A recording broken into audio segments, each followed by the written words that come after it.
اعوذ باللہ من الشیطان الرجیم بسم اللہ الرحمن الرحیم وما ارسلناک الا رحمتا للعالمین۔ گزشتہ عنوان تھا عظمت مصطفیٰ صلی اللہ علیہ وسلم۔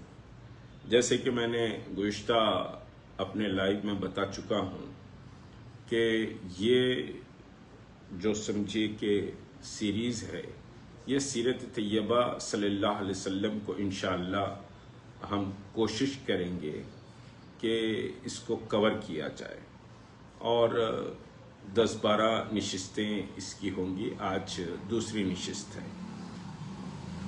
عظمت صحابہ پر ہم نے پہلی سمجھے کہ نشست مکمل کی، اور اللہ کا کرم ہے کہ بہت سے لوگوں نے اس کو پسند بھی کیا ہے، اور کافی سمجھیے کہ اس کی پذیرائی فرمائی ہے۔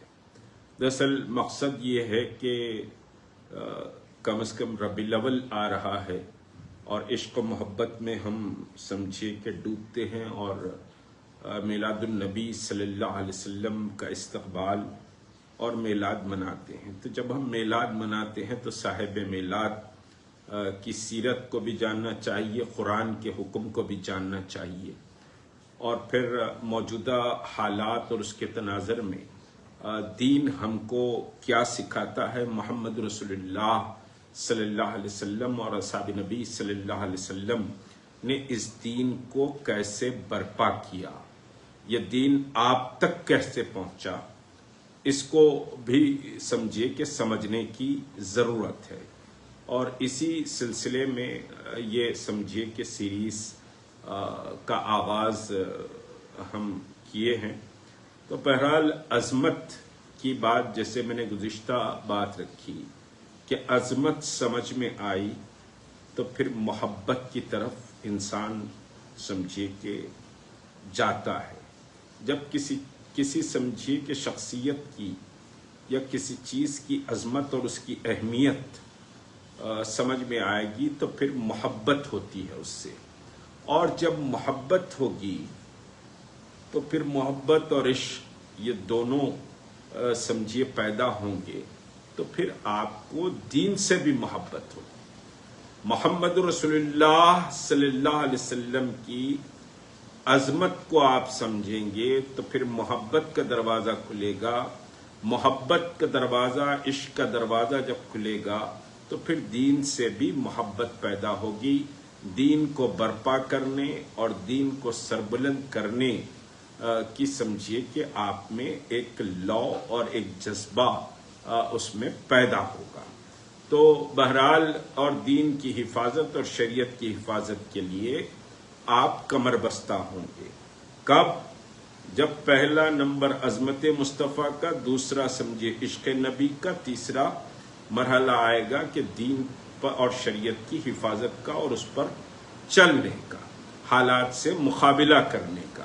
مثال کے طور پر ہماری اولاد ہوتی ہے تو ہم اپنے بچوں سے بے پناہ محبت کرتے ہیں، اور ان کے لیے جو بھی کر گزر سکتے ہیں ہم کر گزرنے کی پوری کوشش کرتے ہیں، کہ ہم اپنی اولاد کو سمجھیے خوش و خرم دیکھنا چاہتے ہیں، ان کی ترقی دیکھنا چاہتے ہیں، ان کا سمجھیے عروج دیکھنا چاہتے ہیں۔ یہ کیوں؟ کہ ہم اپنی اولاد سے محبت کرتے ہیں۔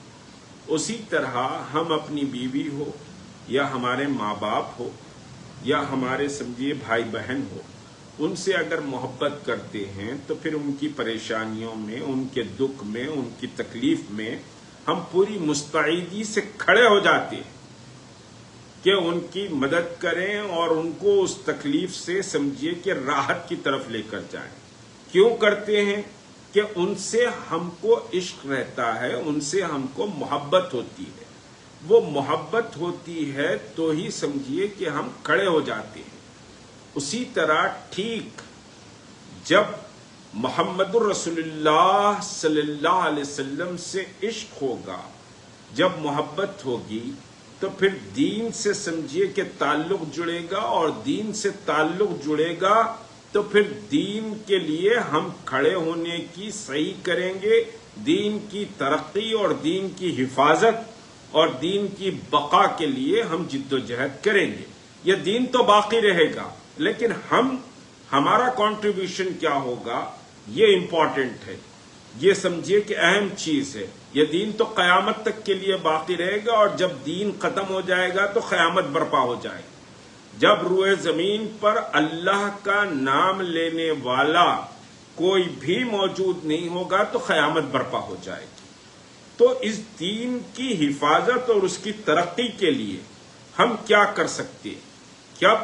جب عشق نبی سمجھ میں آئے گا تو دین کے سمجھیے کہ صاحب دین پر چلنا اور دین کو فالو کرنا اور دین کے سمجھیے کہ ترقی کے لیے آپ جد و جہد کریں گے۔ اب اصحاب نبی کریم صلی اللہ علیہ وسلم کی بات کرنے سے پہلے میں قرآن کریم کی سورہ توبہ کی آیت ہے، قُلْ إِنْ كَانَ آبَاؤُكُمْ وَأَبْنَاؤُكُمْ وَعَشِيرَتُكُمْ وَأَمْوَالُ افْتَرَخْتُمُوهَا وَتِجَارَةً تَخْشَوْنَ كَسَادَهَا وَمَسَاكِينَ تَرْضَوْنَهَا احب الیکم من اللہ ورسولہ وجہاد فی سبیل اللہ۔ میں پھر اس کو سمجھیے کہ سمجھا رہا ہوں۔ احب الیکم من اللہ ورسولہ وجہاد فی سبیل اللہ۔ پھر کیا فرمایا جا رہا ہے؟ فَتَرَبَّصُوا حَتَّى يَأْتِيَ اللَّهُ بِأَمْرِهِ وَاللَّهُ لَا يَهْدِي الْقَوْمَ الْفَاسِقِينَ۔ اب اس میں یہ آیت مبارکہ دراصل کلید ہے عشق و محبت کے لیے۔ یاد رکھیے کہ اللہ تبارک و تعالی نے بھی اپنے سے اور اپنے حبیب سے عشق کی بات کہی ہے، محبت کی بات کہی کہ تم اپنے رسول سے اپنی مالوں، اپنی جانوں اور اپنی سمجھیے کہ اپنے ماں باپ، اگر اس آیت مبارکہ کی روشنی قُلْ إِنْ كَانَ آبَاؤُكُمْ وَأَبْنَاؤُكُمْ، کہو تم کہ تمہارے ماں باپ اور پھر تمہاری بیویاں اور پھر تمہاری تجارت، وَتَخْشَوْنَ كَسَادَهُمْ، اور وہ پیسہ جو تم جمع کر کے رکھے ہو اور اس پیسے میں سمجھے تمہاری تجارت، وہ تجارت جس میں نقصان کا تمہیں اندیشہ ہو، اور وہ پیسہ جو تم نے جمع کر کے رکھا ہے، اور پھر وہ مکان جو بڑی محبت سے بڑے چاؤ سے تم نے جن مکانوں کو سجایا اور جن مکانوں میں تم رہتے ہو، وہ مکان اگر اللہ کی محبت رسول کی محبت جہاد فی سبیل اللہ کی راہ میں جہاد کی محبت۔ اب اللہ واضح طور پر سورہ توبہ میں حکم دے رہا ہے کہ تمہاری محبتیں مجھ سے، میرے حبیب سے اور اس دین کے لیے جہاد سے، جہاد فی سبیل اللہ نے جہاد کی بات کہی ہے، جہاں اپنی محبت کی بات کہی ہے، جہاں اپنے حبیب محمد رسول اللہ صلی اللہ علیہ وسلم سے محبت کی بات کی ہے، وہیں اللہ فرماتا ہے وجہاد فی سبیل اللہ، کہ تم اللہ کی راہ میں جہاد کی محبت سے بھی منہ نہیں موڑ سکتے۔ اور پھر یہ محبتیں کس پر؟ انسان کو محبت ہوتی ہے اپنے ماں باپ سے، انسان کو محبت ہوتی ہے اپنے بیوی اور اپنے بچوں سے، انسان کو محبت ہوتی ہے اپنی تجارت سے، انسان کو ڈر لگا رہتا ہے اس تجارت کے نقصان کا جس کے تعلق سے اللہ خود ذکر فرما رہا ہے کہ تم کو ڈر لگا رہتا ہے تمہاری تجارت میں نقصان کا۔ اور پھر وہ مال جو تم جمع کر کے رکھے ہو، کہیں وہ سمجھیے کہ خرچ نہ ہو جائے، وہ کہیں سمجھیے کہ صاحب ضائع نہ ہو جائے، اس کا بھی خطرہ لگا رہتا ہے۔ پھر اس کے بعد انسان کی رہائش کا مسئلہ ہے، وہ سمجھیے کہ مکان جس میں تم رہتے ہو اس سے بڑی محبت ہوتی. اس کو انسان سجاتا ہے، سلیقے سے رکھتا ہے. ہاں تو اس مکان کا بھی ذکر ہے جس مکان کو تم بڑی چاؤ سے سجاتے ہو، جس میں تم رہتے ہو. اگر یہ محبتیں اللہ اور اللہ کے رسول سے، اب لوگ کہتے ہیں کہ صاحب اللہ کی محبت کافی ہے. یہاں اللہ فرماتا ہے کہ تم میرے حبیب سے بھی محبت کرنا پڑے گا اور یہ سب چیزوں سے زیادہ محبت کرنا پڑے گا. اور پھر اللہ کے راہ میں جہاد، ہم جہاد کو بالکل سر دست سمجھیے کہ نکال چکے ہیں، جبکہ محمد رسول اللہ صلی اللہ علیہ وسلم نے فرمایا کہ جہاد افضل العبادت ہے، جہاد افضل العبادت ہے. اور پھر جہاد کے تعلق سے، شہید کے تعلق سے بے شمار احادیث آتی ہے. شہادت کی موت سے بڑھ کر کوئی اور موت نہیں. محمد رسول اللہ صلی اللہ علیہ وسلم اپنی سمجھیے کے ساتھ تمنائیں وجہ تخلیق کائنات محمد رسول اللہ میں آتا ہے کہ اے اللہ میری آرزو اور میری تمنا یہ ہے کہ میں تیرے راستے میں شہید ہوں، پھر سمجھیے کہ زندہ کیا جاؤں، پھر شہید ہوں، پھر زندہ کیا جاؤں، پھر شہید ہوں، پھر زندہ کیا جاؤں. یہ تمنا رسول میں سے شہادت ہے. مطلوب مقصود مومن، نہ مال غنیمت نہ کشور کشائی. بہرحال سمجھیے کہ شہادت کی موت تو جہاد کی بڑی اہمیت ہے، اور ان محبتوں میں جہاد کی محبت کا بھی ذکر کیا گیا ہے. لیکن ہماری زندگی کیا ہے؟ ہمارا عشق کیا ہے؟ ہمارا عشق زبانی ہے، ہمارا عشق مٹھے کا عشق ہے، ہمارا عشق سمجھیے کہ دھوم دھام سے خوب لاؤڈ اسپیکر لگا دینا، یہ ہم سمجھیے کہ عشق کا مقابلہ سمجھتے ہیں. اصل عشق رسول یہ ہے کہ اللہ کے رسول کے بتلائے ہوئے اس دین پر چلیں اور اس دین کے لیے جہد مسلسل کریں، جہد مسلسل کریں. اور جب دنیا امتحان لینے پر آ جائے تمہارے دین کا تو اس امتحان میں تم پورے کھرے اتریں، اور اس امتحان میں جو قربانی دنیا مانگے اس دین کو بچانے کے لیے وہ سب قربان کر دیں، لیکن دین کو بچا کر رکھیں. یہ ہے محمد رسول اللہ صلی اللہ علیہ وسلم کے عشق کا سمجھیے کہ صاحب عشق کے جو عشق میں ڈوب جاتا ہے تو پھر ایمان کی اس منزل کو پاتا ہے کہ وہ سب کچھ لگا دیتا ہے لیکن دین مصطفیٰ کو بچا لیتا ہے. اور یہی سمجھیے کہ صاحب عشق کا پیمانہ ہے. اور یہ جو دین ہم تک پہنچا ہے نا، یہ عشق میں ڈوبے ہوئے جنونیوں کی وجہ سے یہ دین ہم تک پہنچا ہے. یہ خالی سیر و تفریح، سیر سپاٹے سمجھیے کہ اپنے آپ کو ڈیولپ کر لیا، اپنی زندگی کو بنا لیا، شادی کر لیا، بچے پیدا کر لیا، مکان بنا لیا، ویلتھ اچھی بنا لیا، اس کی وجہ سے یہ دین آپ تک نہیں پہنچا. یہ دین کیسے پہنچا اس کی کنت سمجھیے کہ کچھ مثالیں آپ کے سامنے رکھوں. آل یاسر مکے کا واقعہ ہے. آل یاسر کا مسئلہ تھا، کہا جا رہا تھا کہ محمد رسول اللہ کے عشق کو چھوڑ دے، لیکن آل یاسر کے ظلم کے پہاڑ آل یاسر پر ٹوٹ پڑے، لیکن آل یاسر پوری ثابت قدمی سے ڈٹے ہوئے رہے. حتیٰ کہ پہلی شہید خاتون جس کو اٹھا کر نیزہ ابو جہل نے مارا تو ان کی ناف پر نیزہ لگا، اور شہادت کے بعد دو پیروں کو گھوڑے مخالف سمت میں بن کر دوڑا دیے گئے، ان کا جسم دو ٹکڑے ہو گیا، لیکن وہ عشق نبی کو نہیں چھوڑے اور دین کو نہیں چھوڑے. یہ ہوتا ہے عشق نبی. حضرت مصعب بن عمیر نوجوان صحابی، بار بار نوجوانوں سے جب کبھی بھی سمجھیے کہ موقع ملتا ہے میں یہ بات کہتا ہوں کہ نوجوانوں سنو کہ دین اور عشق رسول کیا چیز ہوتی ہے.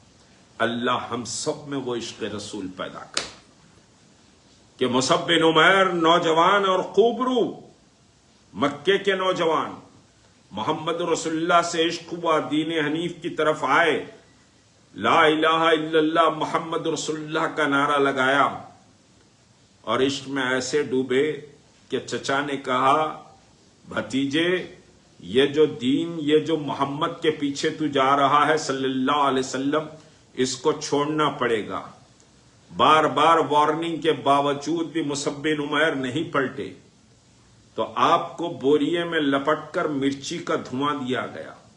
خالی گھر میں کچھ مرچیوں کو جلا دو، سوکھی مرچیوں کو، اندازہ ہوگا مرچی کا دھواں کیا چیز ہوتی ہے۔ دھواں دیا گیا، پھر بھی نہیں پلٹے، مستقل سمجھیے کہ عشق نبی میں ڈوبے ہوئے۔ اور اس کے بعد چچا نے کہا کہ بھتیجے اگر تم محمد سے اپنا دامن نہیں چھڑاؤ گے تو پھر یہ جائیداد سے بے دخل کر دیے جاؤ گے۔ قُلْ إِنْ كَانَ آبَاؤُكُمْ وَأَبْنَاؤُكُمْ، کہ تم سب کچھ لگا دو اس عشق کے راستے میں کہ تم جائیداد سے بے دخل کر دیے جاؤ گے۔ مصعب بن عمیر کون ہیں؟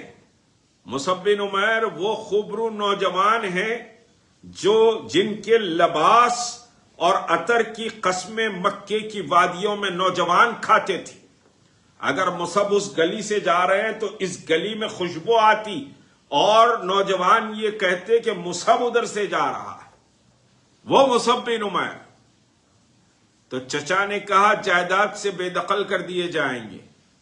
تو حضرت مصعب بن عمیر جو علمبردار بدر و احد ہیں اور جو فرسٹ ایمبیسڈر آف دی مدینہ ہیں اسلام کی، اسلام کے پہلے ایمبیسڈر مدینے کے حضرت مصعب بن عمیر ہیں، وہ مصعب بن عمیر نے کہا کہ چچا جان یہ ساری دولت لے لو لیکن محمد رسول اللہ کی محبت اور دامن نہیں چھوڑ سکتا۔ تو چچا کو غصہ آ گیا۔ مصعب بن عمیر کے چچا نے کہا کہ بھتیجے یہ جو لباس تو پہنا ہوا ہے تاریخ نے بڑے رونگٹے کھڑا کر دینے والا یہ واقعہ قلم بند کیا ہے کہ مصعب بن عمیر سے ان کے چچا نے کہا بھتیجے یہ جو لباس تو پہنا ہوا ہے یہ لباس بھی ہمارے پیسوں کا ہے، اس لباس کو بھی اتار دے۔ مصعب بن عمیر مادر ذات برہانہ ہو گئے اور جسم پر کوئی لباس اور کپڑا بھی نہیں تھا۔ اپنی شرمگاہ کو چھپاتے ہوئے ماں کے سامنے آ کر کہا ماں یہ کپڑے بھی سمجھیے کہ تمہارے تھے، ان کو بھی دے دیا محمد صلی اللہ علیہ وسلم کی خاطر، اب تمہارا سمجھیے کہ مجھ پر کوئی سمجھیے کہ قرض باقی نہیں ہے سوائے دودھ کی اور تمہاری پیدائش کی۔ برہانہ نکلے تو لوگوں نے آپ پر چادر ڈال دی۔ وہ مصعب بن عمیر۔ ہم اپنے ایمان کو ذرا ٹٹول لیں کہ عشق نبی کیا چیز ہے، اور عشق نبی جب پیدا ہوتا ہے تو دین سے والہانہ محبت بھی پیدا ہوتی ہے، اور عشق نبی پیدا نہیں ہوا تو دین سے وہ محبت نہیں پیدا ہوتی۔ ایک پریکٹسنگ ریلیجن کی طور پر ہم سمجھے کہ اسلام پر چلتے ہیں، روایتی مسلمان رہتے ہیں۔ اگر عشق پیدا ہو جائے تو پھر دین سے بے پناہ محبت پیدا ہوتی ہے، اور جب محبت پیدا ہوتی ہے جس طرح میں نے کہا کہ ایک باپ ایک ماں اپنی اولاد سے جب محبت کرتی ہے تو پھر اپنا سب کچھ اس اولاد کی خوشی پر لٹا دینا چاہتی ہے اور لٹا دیتی ہے۔ تو اگر محمد رسول اللہ سے بھی محبت ہوگی تو دین کے لیے سب کچھ لٹانے کا حوصلہ اور ہنر تمہارے اندر پیدا ہوگا۔ اگر عشق محمدی صلی اللہ علیہ وسلم نہیں ہے تو پھر دین پر لٹانے اور دین کے لیے کھڑے ہونے کا حوصلہ نہیں ہو سکتا۔ جو افسوس کرتے ہیں وہ حالات کو نہیں بدل سکتے، جو عشق کرتے ہیں وہ کود جاتے ہیں سمجھیے آگ کے دریا میں اور حالات کو بدلنے کی سعی کرتے ہیں۔ اسی طرح ہم آگے بڑھے۔ حضرت بلال حبشی، حضرت بلال حبشی کو اٹھا کر کانٹوں کے جھنڈ میں پھینک دیا گیا، سوکھے کانٹے سارے جسم کو سمجھیے کہ کانٹے چبھ رہے ہیں اور خون نکل رہا ہے۔ بلال سے کہا جا رہا ہے کہ بلال اس مقام پر اگر تم کو بچا لیا جائے اور تمہارے سمجھیے کہ محمد صلی اللہ علیہ وسلم کو اگر سمجھیے لا کر ڈال دیا جائے تو تم سمجھیے کہ خوش ہو جاؤ گے، اس تکلیف سے تم بچ جاؤ گے۔ تو بلال نے جواب دیا احد احد، میرا اللہ ایک ہے۔ تم سمجھتے ہو کہ تم میرے اتنے کانٹوں میں پھینکے ہو، میں تو محمد کو ایک کانٹا بھی اگر چبھا ہو تو مجھے تکلیف ہوتی ہے، وہ چبھنا بھی پسند نہیں کروں گا صلی اللہ علیہ وسلم۔ تم کانٹوں میں جھنڈ میں ڈالنے کی بات کر رہے ہو، ایک کانٹا بھی میرے رسول کو چبھ جائے تو میں سمجھے کہ اس کو برداشت نہیں کروں گا۔ اور بلال کا عشق تو پھر عشق ہے، رسول کو دیکھنا عبادت تھی۔ مسجد نبوی میں بیٹھ کر رسول اللہ کو گھورتے اور روضہ رسول کو سمجھیے کہ صاحب رسول اللہ صلی اللہ علیہ وسلم کے حجرے کی طرف نظریں لگا کر بیٹھتے کہ رسول کب نکلیں گے، رسول کا دیدار پھر کیسے ہوگا۔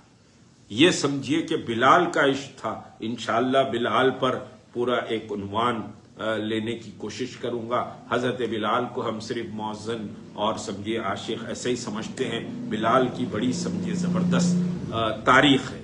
بہرحال اسی طرح آگے بڑھے حضرت خباب کے عشق کی طرف۔ میں یہ واقعات اس وجہ سے آپ کے سامنے عشق کے رکھ رہا ہوں کہ ہمارے دل تھوڑا سمجھیے کہ عشق نبی سے ولولہ اٹھے اور حقیقی عشق رسول کو ہم سمجھنے کی کوشش کریں۔ حضرت خباب لوہار تھے حضرت خباب۔ آج ہم روتے ہیں نا مال نہیں ہے، ہم ایسا کیسا کریں گے، ہم ویسا کیسا کریں گے، ہمارا ویلتھ ایسی ہے، ہماری فلاں ایسی ہے، ہم خود پریشان ہیں، کہاں ملت کے لیے کام کریں، کہاں شریعت کے لیے کام کریں، کہاں معاشرے کو سدھارنے کے لیے کام کریں، کہاں کیسے کام کریں۔ میں نے حضرت بلال کو بتایا وہ غلام تھے۔ اب حضرت خباب کی بات کر رہا ہوں۔ حضرت خباب لوہار تھے، لوہے کی بھٹی سمجھیے کہ لوہے کے مختلف چیزیں بناتے تھے۔ تو اوباش قسم کے لونڈے ابو جہل کی کمانڈ میں حضرت خباب کی اس سمجھیے کہ بھٹی کے پاس چلے جاتے اور اس بھٹی میں سے آگ نکالتے، آگ کو مٹی پر ڈال دیتے اور خباب کو اس پر لٹا کر خباب کی چھاتی پر چڑھ جاتے، کہتے کہ محمد رسول اللہ سے رشتہ توڑ دے تو پھر یہ تکلیف ختم ہو جائے، لا الہ الا اللہ محمد رسول اللہ کہنا چھوڑ دے تو ہم تجھے چھوڑ دیں گے۔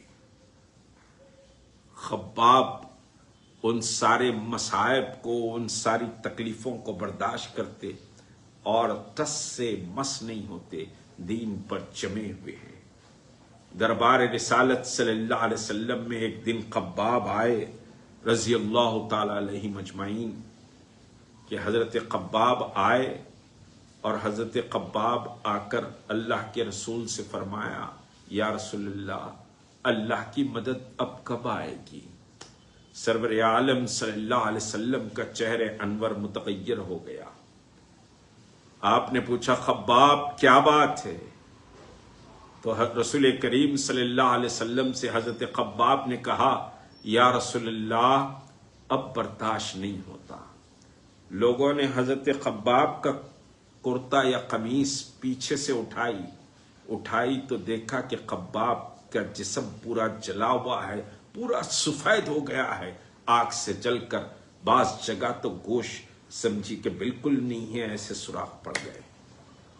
یہ دین کو بچانے کے لیے یہ قربانیاں دی گئی، محمد رسول اللہ سے وابستگی کے رشتے کو توڑنے کے لیے یہ سارا ظلم و ستم برداشت کیا گیا کہ لوگ رشتے کو توڑوانا چاہ رہے تھے اور یہ سمجھیے کہ یہ ظلم و ستم کے بعد بھی اس رشتے کو مضبوط رکھے ہوئے تھے۔ کیا آج ہمارا ایمان ایسے ہے؟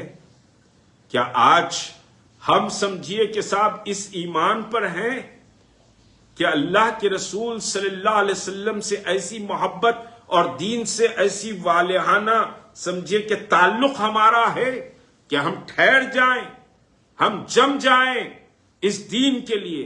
آج کیسے کیسے طوفان اٹھ رہے ہیں۔ آج سمجھیے کہ صاحب آسام میں نکاح کے لیے قاضی کنے رجسٹریشن ختم ہو گیا ہے، رجسٹرار کنے جائیے، اب بہت سے لوگ جا کے رجسٹر میں دستخط کر دیں گے، ہوں گے بولے ہم میاں بیوی بن گئے بھائی، تو تقریب نکاح بھی سمجھیے کہ صاحب اب رک جائے گی۔ آپ تقریب کرنے پہ پابندی نہیں ہے، مگر رجسٹریشن آپ کو رجسٹر آفس میں کرنا پڑے گا۔ خلا طلاق کے مسئلے لٹک جائیں گے وہاں پر، اور پھر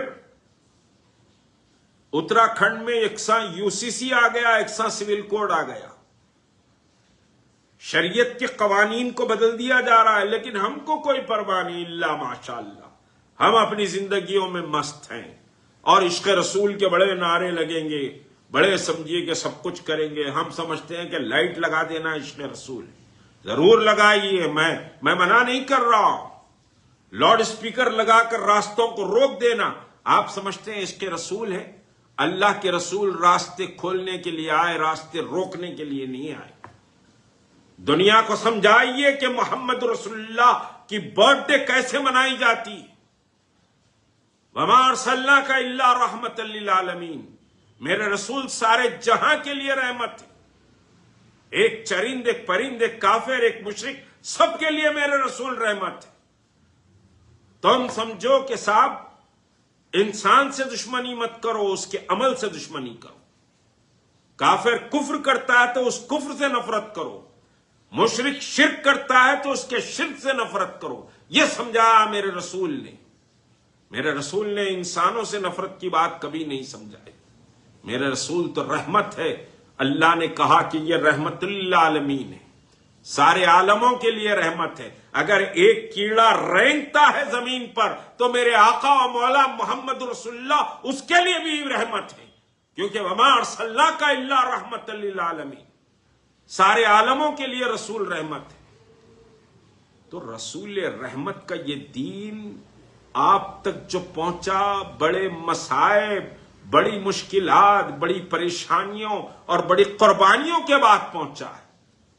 تو لوگ حضرت خباب کی پیٹھ اٹھائے تو یہ عالم تھا پیٹھ کا، لیکن اللہ کے رسول نے فرمایا کہ خباب ہار گئے دین کے راستے میں، ڈر گئے تم، حق کے راستے پر چلنے والوں پر، زندہ لوگوں پر آرے چلا دیے گئے، لیکن انہوں نے حق سے منہ نہیں موڑا۔ اللہ کی مدد اور نصرت آئے گی، تم صبر کر کے چلو۔ تو یہ سمجھیے کہ استقامت تھی، محمد رسول اللہ سے والہانہ محبت تھی۔ کیسی محبت! ابو سفیان انشاءاللہ فتح مکہ میں بات رکھوں گا کہ ابو سفیان نے اسی محبت کے نظارے کو دیکھا تو کہا کہ عباس تمہارے بھتیجے کی اگر یہ عزت و توقیر ہے تو یقیناً وہ رسول ہے۔ فتح مکہ کے عنوان پر انشاءاللہ بات رکھوں گا۔ تو یہ سمجھیے کہ عشق کا پیمانہ ہے۔ آخری عشق کی بات سن لیجئے، بات تھوڑی سی لمبی ہو گئی۔ آخری عشق کی بات، عشق کیا چیز ہوتا ہے، محبت کیا چیز ہوتی ہے وہ، اور پھر سورہ توبہ کی یہ آیت کہ تمہارا مال، تمہارے بیوی، تمہارے بچے کچھ نہیں ہے۔ عشق سمجھیے کہ اللہ اور اللہ کے رسول اور اس کے دین سے، اس کے دین کو کھڑا کرنے کا عشق ہونا چاہیے۔ تو عشق کا پیمانہ کیا ہے؟ احد کا میدان ہے، زناٹے کی جنگ چل رہی ہے۔ احد کی تفسیر میں بات آ جائے گی۔ اطلاع مدینے میں ملی کہ نعوذ باللہ محمد رسول اللہ شہید کر دیے گئے۔ میں صرف عشق کی بات کر رہا ہوں، کیونکہ اگر یہ عشق پیدا ہوگا تو پھر دین سے محبت پیدا ہوگی اور دین کی استقامت کے لیے کھڑے ہونے کا حوصلہ اور ہنر پیدا ہوگا۔ خالی سمجھیے جمع خرچ سے عشق پورا نہیں ہوتا، عشق کی منزلیں نہیں پا سکتی، اس راہ میں بہرحال لگانا پڑتا ہے۔ تو احد کے میدان میں گھمسان کی جنگ چلی، اور احد کے میدان میں ایک خبر یہ حضرت مصعب بن عمیر کی شہادت کے بعد یہ خبر آئی کہ محمد رسول اللہ شہید ہو گئے۔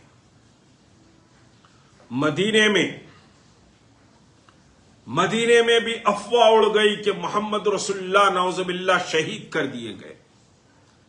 اما جان حضرت عائشہ بھی نکلی، بی بی فاطمہ الزہرا بھی نکلی، کئی خواتین میدان احد کی طرف دوڑ رہی۔ کہ محمد صلی اللہ علیہ وسلم کی شہادت کی اطلاع کے بعد سب نکل گئے. ایک بڑھیا اپنی کوٹری میں بیٹھی ہوئی تھی جس کا نام حضرت اسما، صحابی ہے، صحابیات میں سے جل قدر صحابیہ. ان کے کانوں میں اطلاع ملی کہ محمد رسول اللہ شہید ہو گئے. وہ بڑھیا اپنے گھر سے نکلی، احد کے پہاڑ کی طرف دوڑ رہی. راستے میں کسی نے کہا کہ اے بڑھیا رک جا، تو بیوہ ہو گئی ہے، تیرا شوہر شہید ہو گیا ہے. اس سمجھیے کہ حضرت اسما نے کہا ٹھیک ہے میرا شوہر شہید ہو گیا، بتلاؤ محمد رسول اللہ کیسے ہیں.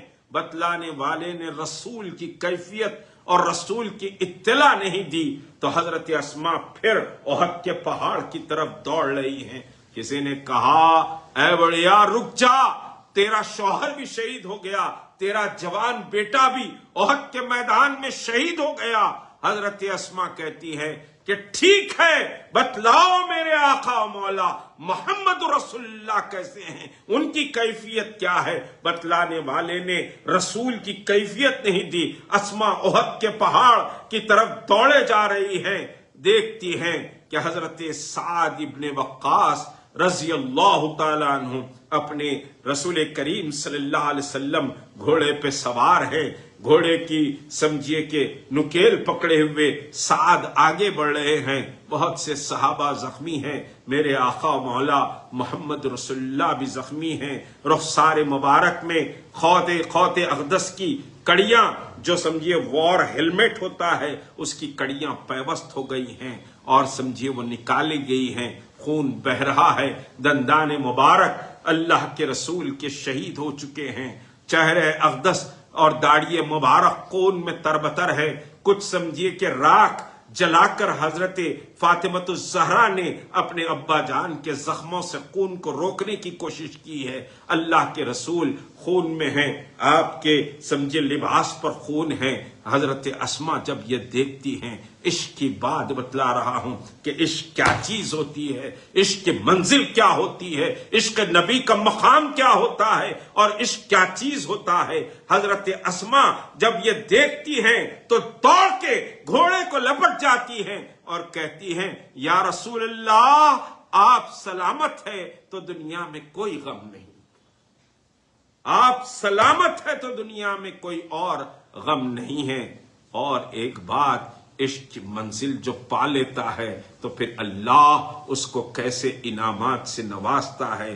حضرت سمجھیے کہ صاحب ایک اور خاتون تھی، نام ذہن سے ام امارہ، ایک جل قدر خاتون تھیں، وہ حاملہ بھی تھیں. ان کو بھی اطلاع ملی کہ رسول کریم صلی اللہ علیہ وسلم کو شہید کر دیا گیا. وہ میدان احد میں پہنچی اور ایک بھالا لے کر دشمنوں کو ڈھکیل رہی تھی. رسول کی اطراف دشمنوں کو آنے سے دور رکھ رہی تھی. اسی کشمکش میں، واقعہ طویل ہے، اسی کشمکش میں آپ کا یہ ہاتھ پر ایک زخم آ جاتا ہے اور پھر وہ زخم کچھ عرصے کے بعد سوکھ جاتا ہے. تو مدینے میں کوئی بیمار ہوتا تو سمجھیے، علامہ ابن حلبی اور خلدن کو پڑھ لیجئے، مدینے میں کوئی بیمار ہوتا تو کہتے کہ بھائی امارہ کے پاس چلے جاؤ. وہ حضرت امارہ کے پاس آتے اور حضرت امارہ رسول کریم صلی اللہ علیہ وسلم کے عشق میں جو زخم حضرت امارہ کو ہوا تھا، اس زخم کے اس گڑھے میں پانی ڈال کر پلاتی تو لوگ شفا یاب ہو جاتے.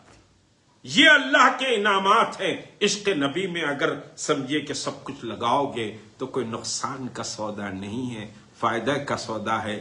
اللہ خیسر و کسرا کے تاج کو عاشقوں کے ٹھوکروں میں لا کر ڈالتے آئے. اللہ رب العزت عشق کے حقیقی معنی اور عشق کی حقیقی سمجھیے کہ محبت اور دین سے تعلق کو ہمارے سمجھیے کہ بڑھا دے. وآخر دعوانا ان الحمدللہ رب العالمین.